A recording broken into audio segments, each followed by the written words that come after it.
संतों महंतों को नमस्कार। जागो जागो धरती माता तेरा करूं ध्यान, ऐसे कृपा कीजिए मुझको हुए ज्ञान। चंद सूरज दोनों सुखदाई, रिद्धि सिद्धि की है तुम आई। आसन ब्रह्म आसन इंदासन बैठे गुरु गोविंद।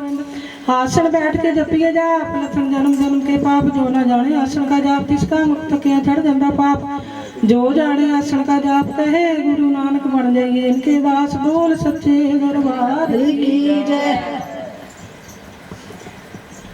आमी बाबा नानका, जामी बाबा नानका, रोजिया